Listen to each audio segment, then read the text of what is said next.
So a few weeks ago, I had a conversation with some South African friends of mine, and I said something that happened to upset a number of them. So we're having a conversation about the South African elections before they happened, and there was a debate about the policy positions of the major parties. So the ANC, DA, the EFF, IFP, and the new MK party led by Jacob Zuma. And I made the point that regardless of how they felt about some of the messaging that had been put out by the likes of the EFF, specifically regarding the promise of land redistribution in South Africa, that the premise for land redistribution as a concept was a sound one.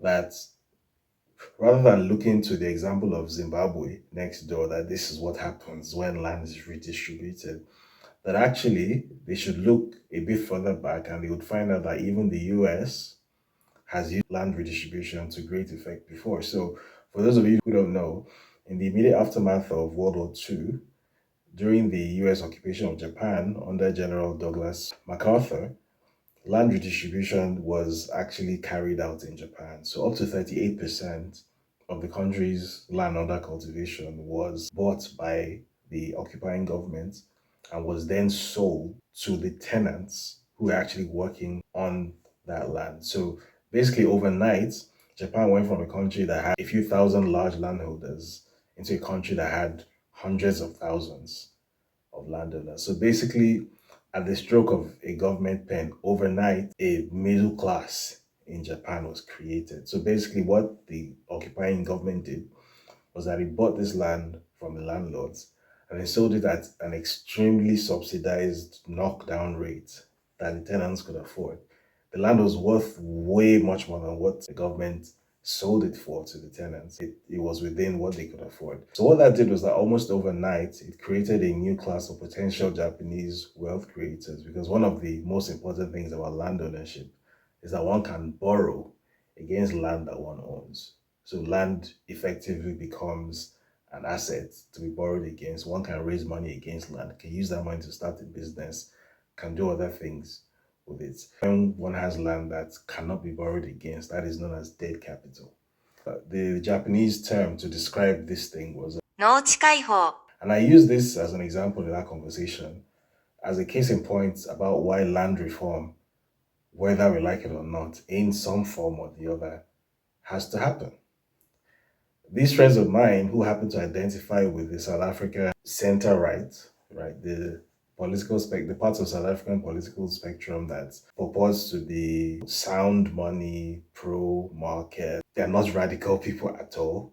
I wouldn't describe them as right wing either. These are not racist people, even though they're white South Africans, but they're more focused on the economic side of things. That hey, don't turn this economy into Zimbabwe, right? Don't go the Marxist way. And those EFF people with their red hats and their Marxist signaling, they're going to destroy this economy, right?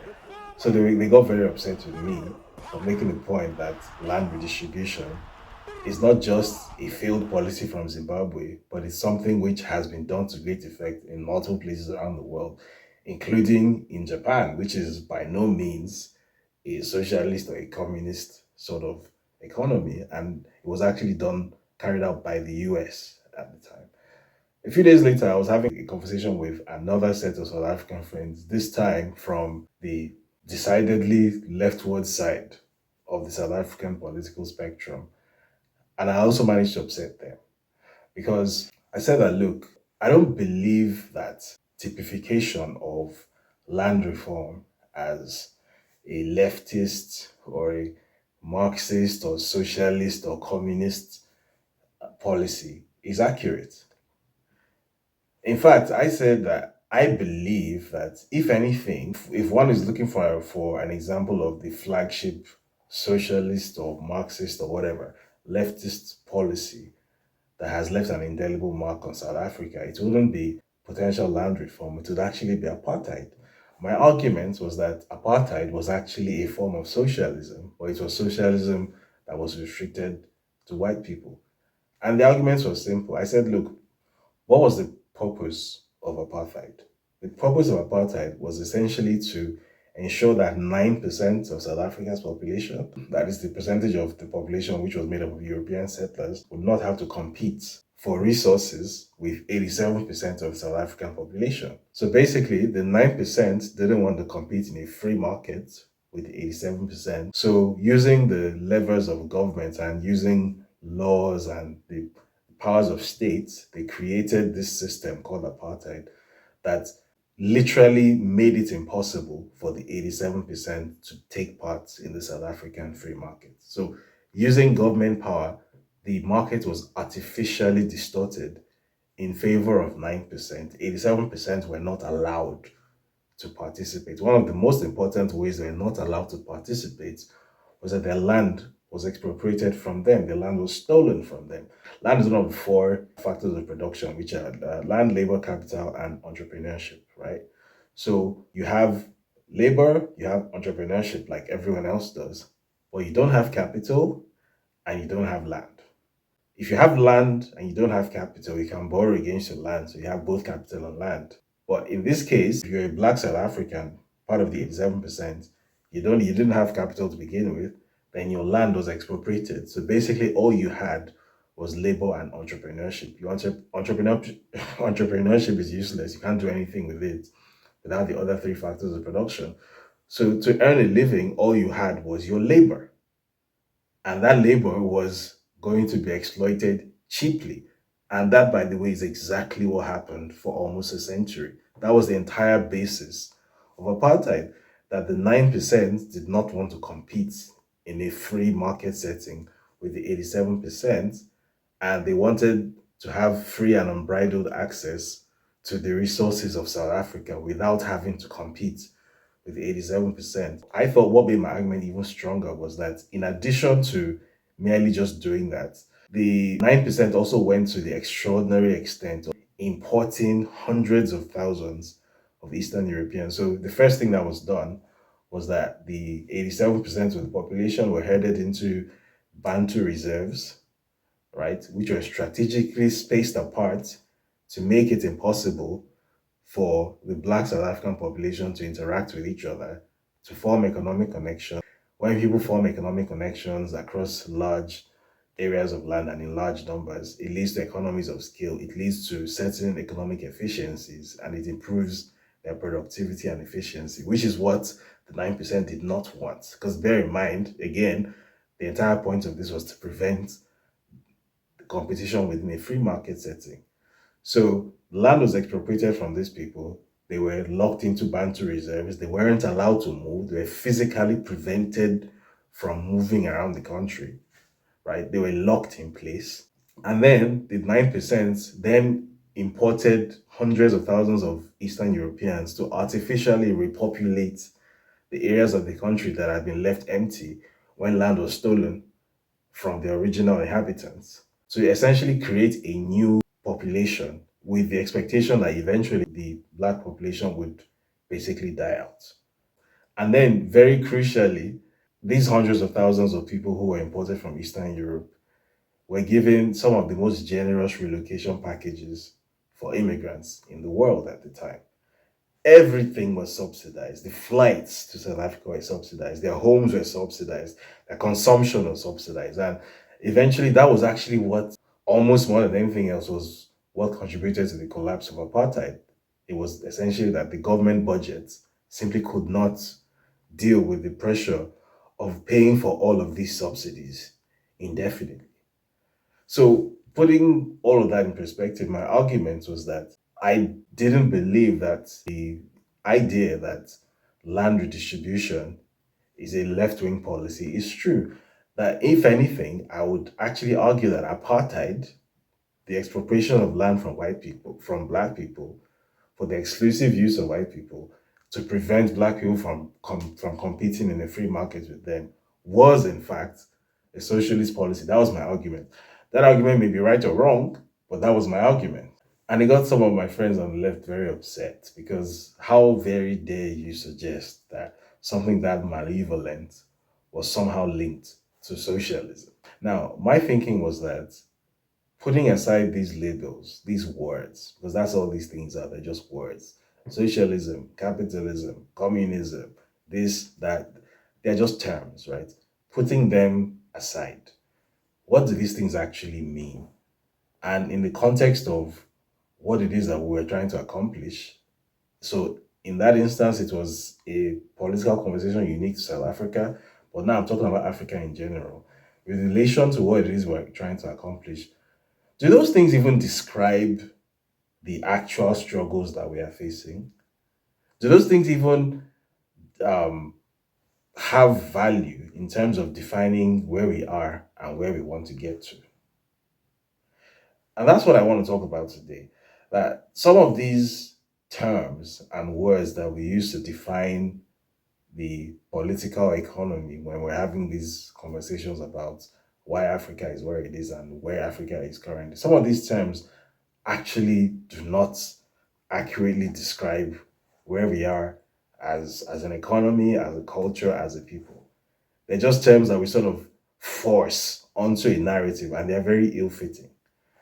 And here's what I mean by that. Now, what does it mean, for example, to be left wing from an African perspective or to be right wing? What does it mean exactly? In the European sense of these terms, we know what they mean. So in the European sense, to be left wing means to have a preference for state involvement or state domination of certain key areas of the economy, a predilection toward social oriented ideas and government expenditure, that sort of thing. Meanwhile, according to the European paradigm, right wing means you're all about sound money, balancing the budget, yada yada yada. And then the further rightward you go, then maybe there's a touch of fascism in there. So maybe there's some racism and whatnot. That's the European paradigm. Does that paradigm actually apply to us? I have a friend called Magat Wade. She's a Senegalese American businesswoman, very well known person. And we've had this conversation multiple times. Now, we agree on several things. We also disagree fundamentally on a couple of key issues. Now, one of the issues we do agree on is that the economic argument that used to be had in our parts of the world between the 60s and the 80s, which was communism versus market economics. From the moment the Soviet Union fell, there hasn't been an argument any longer. That argument was won and lost in 1989, right? There is no argument right now. We definitely agree on that. The argument has been decisively won by market economics. So if it's a straight shootout between what was then known as communism and what we now understand to be market economics, the winner is very clear. Even in Nigeria, we've seen very direct examples of this argument playing out and how it has played out. So my favorite example of this is what used to be known as Nitel. So Nitel was a state enterprise. In the days before GSM connectivity in Nigeria, there was one big state telecoms company in Nigeria called Nitel. The purpose of Nitel was to give Nigerians access to telephony, right? To telecommunications and to prevent the exploitation of Nigerians by foreign capitalist entities offering these services. So because Nitel is a Nigerian state entity, the idea was Nigerians would have access to high quality telecoms services due to the benevolence of the Nigerian state. In practice, what Nitel ended up being was a mess. As in 1999, when the military regime of Abdulsalam Abubakar handed over to Olusegun Obasanjo, there were about 100,000 active Nitel lines in a country of then over 120 million people. So my family was classified as one of the uber elite in Nigeria because we had an active Nitel line. Even though majority of the time you wouldn't be able to even get a dial tone, but just having a telephone in your house was such a status symbol at the time. Now, fast forward a couple of years, so that was the situation in 99. So now we're in 2024, and we now have MTN and Airtel or whatnot. Let's use MTN as a case in point. So, as at the year 2000, MTN did not exist as a Nigerian entity. There was just Nitel and Blue Sea, right? And then private capital was allowed to come into the space, which was one of the signature policies of President Obasanjo. And now in 2024, we have this behemoth which has 99% Nigerian staff, including management, which has over 6 million Nigerian shareholders. Because bear in mind, a number of pension funds and what have you are invested in MTN stock. This company has invested about 28 billion naira, and I think in 2024 it paid 326 billion naira in taxes and levies in Nigeria. From inception, has paid about 4 trillion naira in taxes and levies at all levels. So you would have to say, and then most importantly of all, as at 99, the ICT sector didn't register in Nigeria's GDP calculation. As at 2024, ICT accounts for, I think, if I remember correctly, about 14% of Nigeria's GDP. MTN alone is responsible for roughly half of that, just under half of that. So, in a manner of speaking, you could argue that MTN is holding up about 6% of Nigeria's GDP on its own. So you've come from a situation where the huge state's enterprise, which was a total failure, a total mess, a total washout, it only succeeded in making a few people extremely wealthy, completely failed at its core remit. That went out of the door, and now you have this private entity which has done all these wonderful things and has basically dragged Nigeria kicking and screaming into the information age. Now everyone has a 4G or a 5G internet connection, almost everyone in urban Nigeria at least, and in many parts of rural Nigeria. That's a huge success story. It's our lived experience that on some level, private market participation, free market economics wins out over that sort of proto-Soviet model that was once the rave in post-colonial Africa.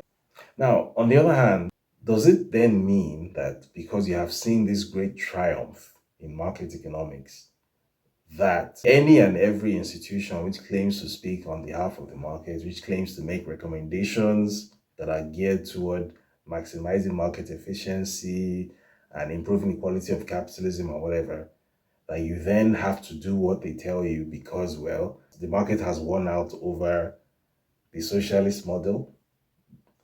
Now, in Harare, which is the capital of Zimbabwe, in 1986, the World Bank had a meeting with the vice chancellors of African universities, and a recommendation that was made at that meeting was that African countries should shut down their universities because the market does not need highly educated Africans.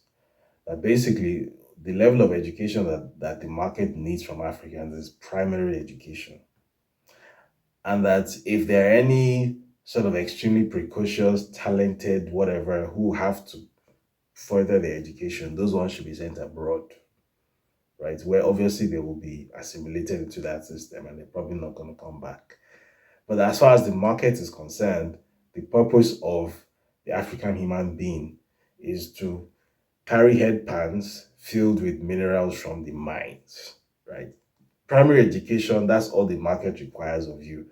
The market does not need highly educated Africans. The global market doesn't see highly educated Africans as a thing that should exist.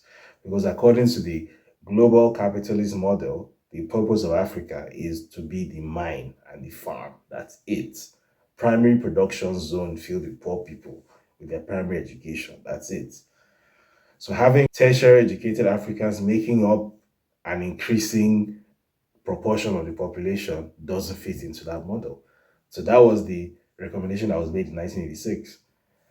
A few doors away from Zimbabwe in Ethiopia, it has been recommended to the Ethiopian government multiple times that this airline you people run, sell it. You people have no business running an airline. You can't afford to own an airline. You don't have the managerial capacity. Running airlines is for people who are supposed to be able to run airlines and not sub-Saharan Africans. It's not for you. So basically, running airlines is a white people's activity.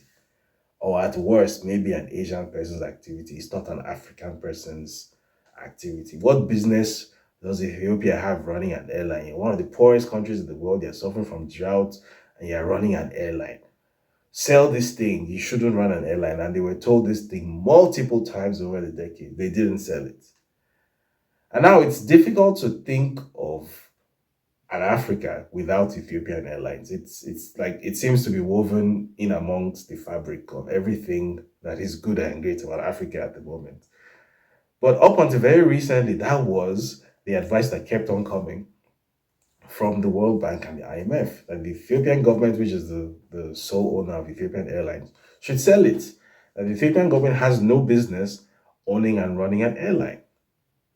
The point I'm making here is, according to these people who are the apparently the gatekeepers of capitalism, market economics, and whatnot, there are certain roles that Africa is meant for. And those roles invariably involve poverty and things that are poverty adjacent.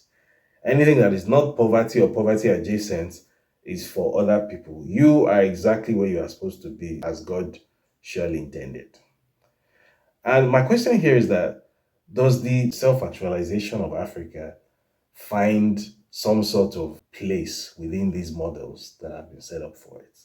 So, whether it's the Soviet, Marxist, Communist, Socialist, whatever you call it, whether it's that theory where basically the government is supposed to be in charge of everything, and we've seen how that way of doing things failed spectacularly in Nigeria. I can always speak for Nigeria. We've seen how it failed spectacularly because government corruption and state capture turned those things into huge messes that did not deliver on their basic remit at all. And it turned out to be the case that private organizations and private institutions actually did those things much better for the ordinary person than the government, and even did so cheaper for the ordinary person than the government was able to. And then on the other hand, the capitalist, pro market, free market, whatever, yada, yada, yada, the recommendations from those people regarding what Africa should and should not be also make it clear that we don't really have a place there either. Because apparently, if you're an educated person in Africa who dreams of an industrialized Africa, who has ambitions of living a properly fulfilled life in an industrial society on the continent of Africa without having to leave, apparently, according to the IMF and the World Bank, the market, whatever that is, doesn't really have a place for that vision. And the reality is that Africa is a very big place and there's a lot of nuance. Things are not black and white. There are thousands of shades of gray, which are not captured by either of these theories. So, as I mentioned earlier, states' control of entire swathes of the economy can give you Ethiopian Airlines, which is one of Africa's biggest ever success stories. It can also give you Nigeria Airways, which is one of the biggest cautionary tales when it comes to state domination in African economics. Private control of aspects of your economy can give you MTN Nigeria, which, as I mentioned earlier, one of the biggest success stories ever in private enterprise and investments in an African economy. On the other hand, it can also give you Nikki Oppenheimer, who is, an actual real life comic book supervillain, someone who effectively writes his own government policy and basically distorts South African democracy based on what side of the bed that he woke up on because he's that powerful. And you see that there's a similar phenomenon when it comes to um, the debates between democracy on the one hand and benevolent authoritarianism on the other hand. We're taught that there are only two options. If it's not one, then it's the other, and there's nothing in between. So basically, if someone wears a military uniform, that's a dictator. And if someone is not wearing a military uniform and holds this thing called an election, then that's a democratically elected head of state who is credible and who has to be respected as such. In practice, what this has meant is that some of the worst authoritarian, some of the worst human rights violators in Africa have just learned that as long as you can put on a simulacrum of democracy, you can hold what passes for an election, you can, jump through the hoops, you effectively just have a get out of jail free card. Nobody can hold you accountable because you are democratically elected, even if you're not. The foreign funded civil society in Africa is completely toothless and out of ideas when it comes to trying to hold these kind of people accountable because apparently once you can hold an election, even if you are running unopposed in that election, once you can hold an election and you wear civilian clothing then everything is kosher. And then, very ironically, on some of the very few occasions where the only institution in those countries that is strong enough to actually stand up against these civilian dictators who have captured the states, that's the military. When the military now comes out and removes these dictators, then the civil society and the world at large then starts to scream. Because apparently, the dictator who is wearing the military uniform and is not pretending, he's not insulting your intelligence by pretending to be democratic, that one is somehow worse for the world than the one who is wearing civilian clothing and is much deadlier and much more dangerous. So, for example, in Niger last year, when there was a coup, everyone lost their minds. Nigeria tried, the Nigerian president tried to illegally invade a sovereign neighbor. I'd never seen that kind of generational head loss in my life. Everyone absolutely lost their marbles because there was a coup in Niger and that the democratically elected presidency of Mohamed Bazoum was terminated. Now, if you go back to 2020, when the Nigerian elections, or what they called the Nigerian election, was held, you will see that his main opposition, the opposition candidate, wasn't allowed to participate in the election. He basically ran unopposed effectively in that election and he won. In other words, the process that brought him into power or that maintained him in power was not democratic at all. But because he wasn't wearing a military uniform, when the military struck, all of a sudden he became the victim. And everyone was like, no, Mohamed Bazoum has to return to office, yada, yada. There was a generational head loss. Sanctions flying up and down. ECOWAS became permanently damaged and fractured, split into two. Now we have the AES and what remains of ECOWAS. And all of that happened apparently because a democratically elected leader was removed from office by the military. Meanwhile, what actually happened was that one dictator wearing one type of clothing removed another dictator wearing another type of clothing. What all of this means is that these terms, these words, democracy, dictatorship, capitalism, communism, fascism, blah, blah, blah, blah, blah, these words didn't originate in Africa. These words were created outside Africa and are relevant to realities that exist outside Africa. They are not our realities. We need to come up with our own economic and political terms and ideologies that account for our own unique situations and our own specific civilizational goals.